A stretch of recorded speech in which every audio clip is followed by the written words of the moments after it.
사도행전 22장 3절 한 절 말씀 우리 같이 읽겠습니다.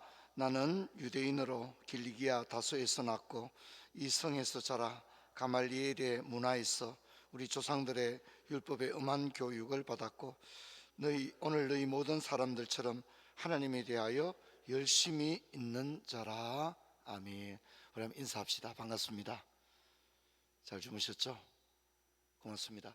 오늘 우리 교회는 선교 바자회가 있습니다. 어제 우리 권사님들, 집사님들 하루 종일 나와서 음식 준비하고 청소하고 애를 많이 썼습니다. 여러분들께서 오늘 물건 살 것도 없는데 나 집에 가야 되겠다 그러지 마시고 모처럼 우정과 한대를 나눌 수 있는 시간 되기를 주의 이름 축원합니다. 아멘. 크게 합시다. 할렐루야. 그게 진짜 멋진 크리스찬입니다. 떡볶이 사가지고 모처럼 사람 사는 이야기도 좀 하고, 그죠? 목사님은 목이 왜 저 모양이냐 뭐 저런 얘기도 좀 하고, 이렇게 좀 사람 사는 거, 그렇죠? 우리가 사람이잖아요. 그렇죠? 아멘. 집에 너무 일찍 가지 마시고요. 오늘은 그냥 좀 모처럼 교회, 야, 나 참 오늘 교회 오래 있다 간다, 그죠? 끝나고 청소하고 이럴 때도 좀 도와도 주고, 끝나고 난 다음에 커피도 한잔 하고, 여러분 그렇게 해야 사람 사는 맛도 있고 신앙생활하는 맛도 있는 줄로 믿습니다. 꼭 주민등록 등본대로 오듯이 그렇게 왔다 가면 안 됩니다. 오늘은 좀 모처럼 저 집사님 저런 인간적인 면이 있었구나, 그죠? 그렇게 하시기 바랍니다. 오늘은 사도 바울, 그 사람이 알고 싶다, 사도 바울이 알고 싶다, 이런 주제를 가지고 사도 바울에 대해서 집중 탐구를 좀 해보도록 하겠습니다. 이 사도 바울의 프로필을 좀 보게 되면요, 고향은 길리기아 다소입니다. 근데 이제 사도 바울이 그런 얘기합니다. 나는 시골 사람이 아니다, 이런 얘기합니다. 소읍이 아닌 길리기아 다소 사람입니다, 이렇게 얘기하는데, 이 다소라는 도시는 로마의 계획 도시입니다. 계획 도시. 우리나라 이제 광주 같은 경우에는 어떻습니까? 제2 그 과학 단지들이 많지 않습니까? 그렇죠? 우리나라 카이스트도 거기에 있고, 그 정부에서 그렇게 어떤 특정 도시를 어떤 특화된 도시로 이렇게 만들지 않습니까? 다소가 그런 로마의 계획 도시입니다. 그래서 이제 당시에 그 대도시라고 할 수 있는 것은 첫째는 로마가 있고요, 두 번째는 알렉산드리아가 있습니다. 그럼 세 번째는 예루살렘이 있습니다. 그 다음에 안디옥이 있습니다. 그리고 동로마 제국이 이제 복음이 증거되면서 콘스탄티노플, 그래서 실제로 초대교회 때는 이게 교구였습니다. 예루살렘 교구, 안디옥 교구, 로마 교구, 알렉산드리아 교구, 콘스탄티노플 교구, 전 세계 5개의 교구만 있었거든요. 그런데 이제 그 중에 알렉산드리아는 굉장히 이제 철학적이고 아카데믹한 도시였는데, 이 다소는 어떤 도시냐면 철학자들을 여기에 다 이주시켜 가지고 자유롭게 연구 활동하고 학문을 논하고 그렇게 만든 계획 도시가 어디라고요? 다소입니다. 다소입니다. 저는 이제 고향이 울진인데 영양을 자주 갑니다. 재성 목사님도 계시기도 하고, 영양을 자주 가는데, 영양은 우리나라 한반도 남북 전체를 다해서 정자가 가장 많은 지역이 영양입니다. 우리나라 전체의 정자의 20%가 영양에 있고 다 보존이 잘 돼 있습니다. 한마디로 말하면 학문과 시와 문학과 풍요의 도시가 영양인 거죠. 그래서 이제 나름대로 바울은 자기 고향에 대한 긍지를 가지고 있었어요. 우리 고향은 다소입니다. 무슨 얘기죠? 나는 촌 사람이 아닙니다. 이런 얘기를 했습니다. 지파는 베냐민 지파입니다. 베냐민 지파의 성향은 굉장히 공격적입니다. 그리고 독립심이 아주 강한 그런 사람들이죠. 국적은 로마 시민권자인데 당시에 로마 시민권자가 될 수 있는 방법은 세 가지입니다. 부모님이 로마 시민권자, 두 번째는 돈 주고 사는 방법이 있어요, 시민권을. 세 번째는 어떤 방법이 있느냐면 로마에 공을 끼쳤을 때 시민권을 부여받게 되는 거예요. 요즘도 우리 명예 시민권 이런 거 받잖아요. 근데 바울은 어디에 해당되냐면 공을 세운 것으로 그렇게 알려져 있습니다. 그래서 바울의 부모 때에 로마에 어떤 기여를 했겠죠. 그리고 바울은 날 때부터 시민권자로 태어나게 됩니다. 학력은 당시에는 뭐 오늘처럼 대학 이런 제도가 없고 랍비에게 가서 공부하는데 당시에 최고의 학부가 가말리엘이라는 랍비였습니다. 랍비. 그런데 이제 사도 바울은 여러분 무슨 바리새인, 사두개인, SNF파 열심당원 중에 어디에 속하죠? 제가 꼭 은퇴하기 전에 성경고사 한번 꼭 치고 은퇴할 계획입니다. 어디에 속하죠? 바리새인에 속하죠. 근데 여러분 바리새인에는요 두 개의 학파가 있었어요. 두 개. 바리새인에는 두 종류의 학파가 있었는데 어떤 학파가 있었냐면 샴마이라는 학파가 있고 힐렐이라는 학파가 있었어요. 근데 샴마이는 아주 과격한 원리주의자들이에요. 아주 보수적이에요. 샴마이 학파. 그러니까 아주 이제 바리새인의 성향을 잘 나타내는 사람들이 샴마이 학파예요. 그런데 이제 바울이 공부했던 이 가말리엘은 어느 학파냐면 힐렐 학파예요. 힐렐 학파. 근데 힐렐 학파는 뭐냐면 좀 의식이 깨어 있는 사람들이에요. 그래서 결코 답답한 사람들이 아니죠. 바리새인으로서의 정체성을 지키면서도 열린 마음을 가진 사람들. 이런 사람이 누구라고요? 다가올 성경고사를 대비하라. 그래서 힐렐 학파인데 이 가말리엘은 힐렐 학파의 최고의 수장이었어요. 그 사람 밑에서 공부한 거예요. 그러면 여러분 사도 바울이 답답한 사람입니까? 아니면 좀 열린 마음을 가진 사람입니까? 이게 바울이 사역에 굉장히 도움이 된 거예요. 바울이 샴마이 학파에 갔다면 뭐 거의 오늘 그 이슬람의 과격한 알카에다 이런 수준이 됐을 거예요. 근데 그렇지 않았다는 거예요. 이것이 이제 우리가 바울의 프로필을 이해하는 방법 중에 하나입니다. 자, 그다음에 이제 제가 예전에 교회 주일학교 중고등부 다닐 때 많이 들었던 얘기가 이런 거예요. 바울의 이름이 예수 믿기 전에는 사울이었고 예수 믿고 난 이후에는 바울로 바뀌었다. 이런 설교 혹시 들어보셨어요? 들어보셨죠? 왜냐하면 저도 많이 들었거든요. 그리고 이제 사울은 큰 자, 바울은 작은 자. 그래서 예수 믿기 전에는 큰 자 이렇게 교만했는데 예수 믿고 난 다음에는 작은 자, 바울 겸손했다. 전혀 근거가 없는 얘기입니다. 성경 어디에도 그런 레퍼런스가 없어요. 이건 잘못된 이름이에요. 처음부터 이름이 두 개 다 있었던 거예요. 로마 시대였으니까 뭡니까? 고유한 자기 이름이 있었고 또 로마식 이름도 가지고 있었던 거예요. 로마식 이름도 가지고 있었습니다. 그래서 두 이름을 다 사용했는데 주로 초기에는 사울이라는 이름이 나오다가 후기에는 무슨 이름이 나와요? 다 바울로 나오죠. 왜 그럴까요? 그것은 바울이 이제 전 이방인을 향하여 전 세계를 향하여 복음을 전하니까 좀 글로벌한 이름을 사용한 거죠. 이해되겠죠?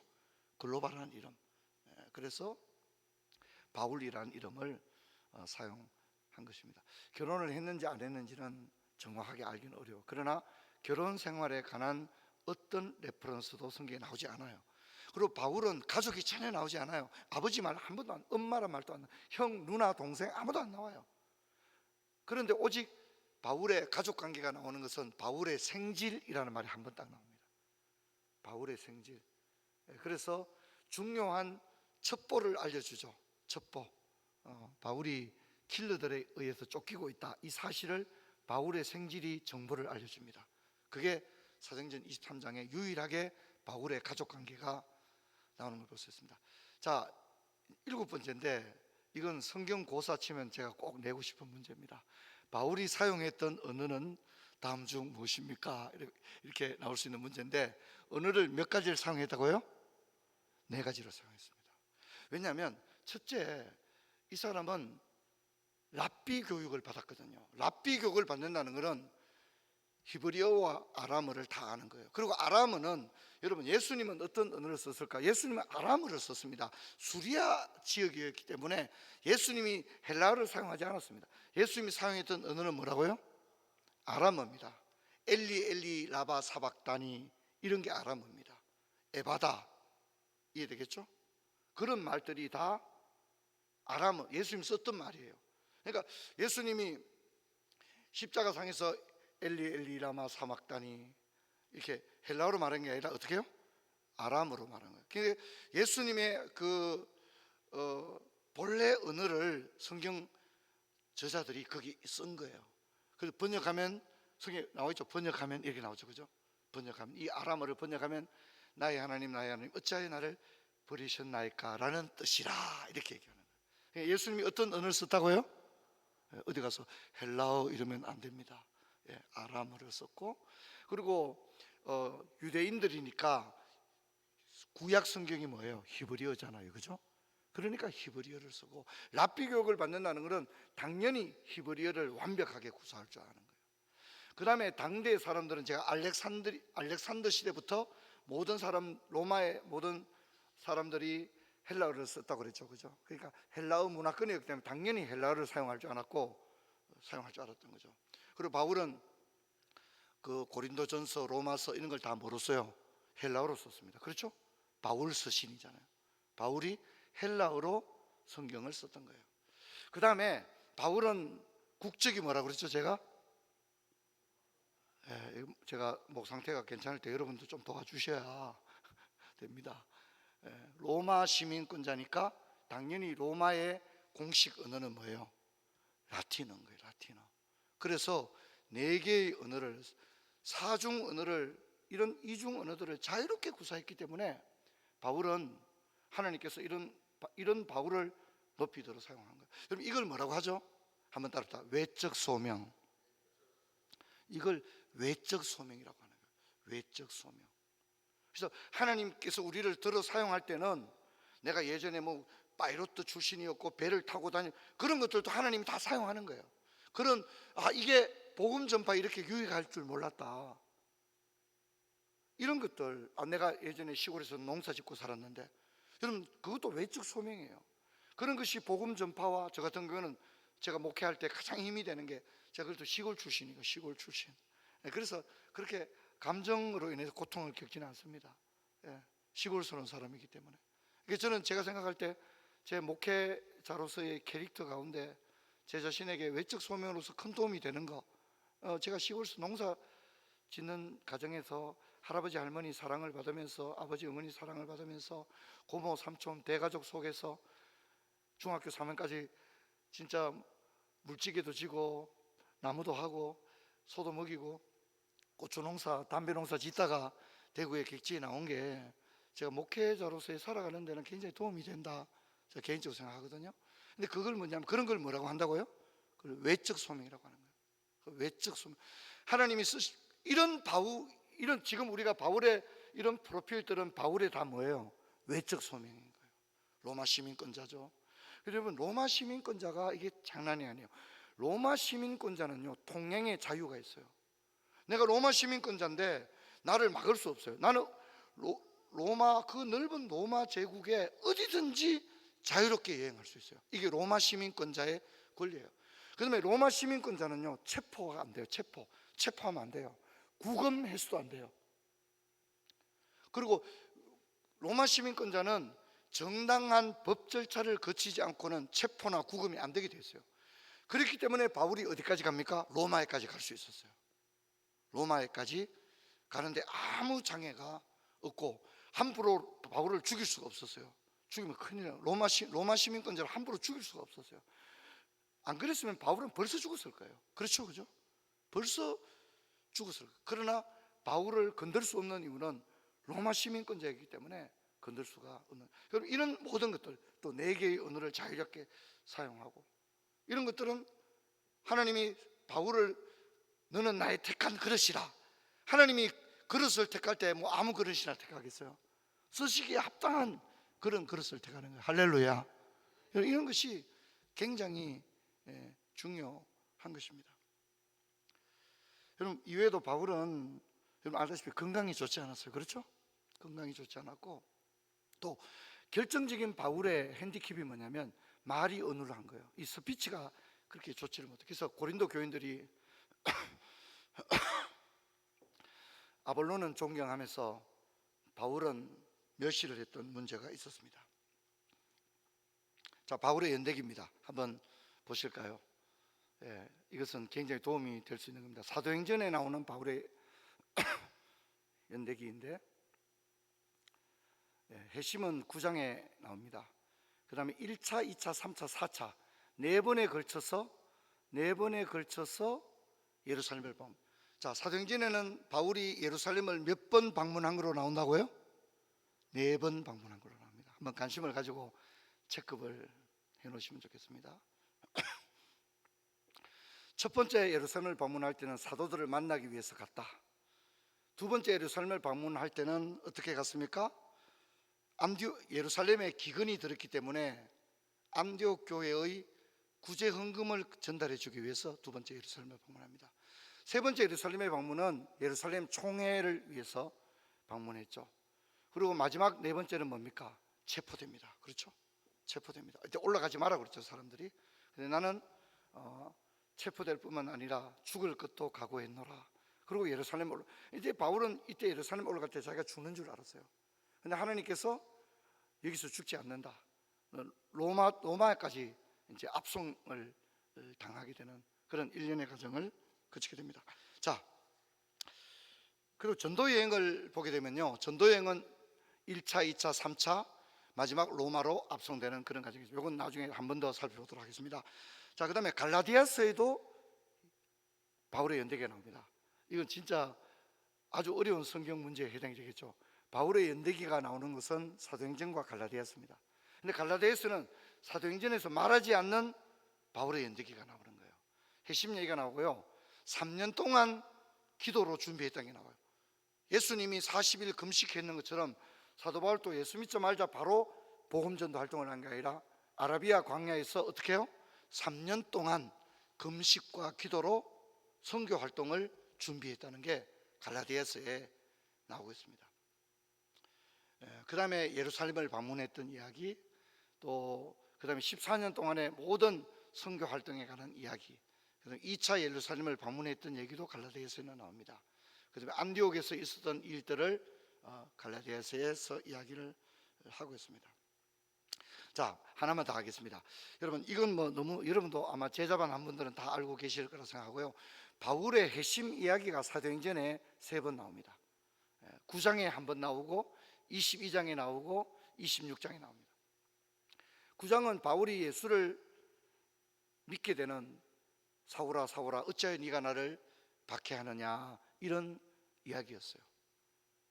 여러분, 제 시골 이름이 종백이잖아요. 종백이 아시죠? 제가 뉴욕의 맨하탄 거리를 걸어가는데 누가 뒤에서 종백아 종백아 그러면 여러분 제가 좀 놀라겠어요? 안 놀라겠어요? 놀라겠죠. 뭐 임종구 이름은 약간 덜 놀랄 것 같은데 종백이라는 이름을 아는 사람은 진짜 소수일 거 아니에요. 그렇잖아요, 그죠? 제 이름이 종백이라는 걸 아는 사람은 진짜 몇 명 안 되거든요. 다 합해도 100명이 안 될 거예요, 시골에. 그런데 제가 뉴욕의 맨하탄 거리를 걸어가는데 누군가 종백아 종백아 그러면 얼마나 놀라겠어요. 사도 바울이 다메섹으로 가는데 바울아 바울아 로마식 이름으로 불렀다 그러면 제가 생각할 때는 바울이 좀 덜 놀랐을 수 있다고 생각해요. 그런데 소수의 사람들만이 알고 있는 사울이라는 이름, 유대식 이름, 이 이름은 별로 알려진 이름이 아니거든요. 별로 안 쓰는 이름이고 사울이라고 부르는 사람은 몇 명 없어요. 그런데 하나님이 로마식으로 바울아 바울아 할 수도 있었는데 뭐라 불렀다고요? 사울아 사울아 불렀으니 진짜 자기에 대해서 어떻게 해요? 잘 아는 사람만이 이런 이름을 부를 수 있는 거거든요. 그러니까 사울아 사울아 어째 네가 나를 박해하느냐, 깜짝 놀랄 수밖에 없는, 아마 진짜 깜짝 놀랐을 것이다. 그렇게 생각이 되어집니다.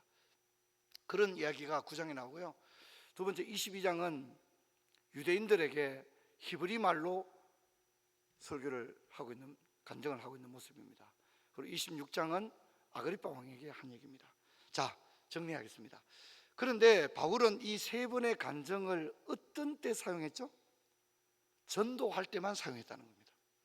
바울은 자신의 과거의 이야기, 내가 가말리엘 문화에서 태어났고 막 다메섹으로 가는데 뭐 하늘에서 소리가 들리고 뭐 이런 얘기들, 그래서 내가 지금까지 참 예수님을 몰랐는데 이제 예수님을 만나게 되었고 막 자기 얘기를 하는 거예요. 근데 이런 과거의 자기 이야기, 자기의 인생 풀 스토리를 바울은 어떤 때 사용했다고요? 전도할 때 썼다는 거예요. 전도할 때 썼다는 거예요. 여러분, 우리가 예수님을 만난 이야기는 다 전도할 때 사용해야 될 아름다운 일들인 줄로 믿습니다. 입을 다물고 침묵하면 안 됩니다. 내가 만난 예수님, 내가 만난 하나님, 나같이 못난 죄인을 불러주신 하나님, 나를 들어서 사용하신 하나님, 이 이야기들을 여러분 믿지 않는 사람들에게 내가 만난 하나님을 이야기할 수 있는 저와 여러분 되기를 주의 이름으로 축원합니다. 할렐루야. 이번에 우리가 새생명 주체 이제 보름 남았습니다. 2주 남았는데 여러분 진짜 그냥 매번 새생명 축제마다 그냥 오지 마십시오. 이번에는 어떻게 하든지 누군가는 이 예수님의 이야기를 듣도록 해줘야 되겠다, 들려줘야 되겠다. 손에 손을 잡고 꼭 교회에 올라올 수 있는 그런 여러분 되기를 바랍니다. 오늘 들은 말씀 기억하시면서 자, 이렇게 기도하신 다음에 돌아가도록 하겠습니다. 기도하겠습니다.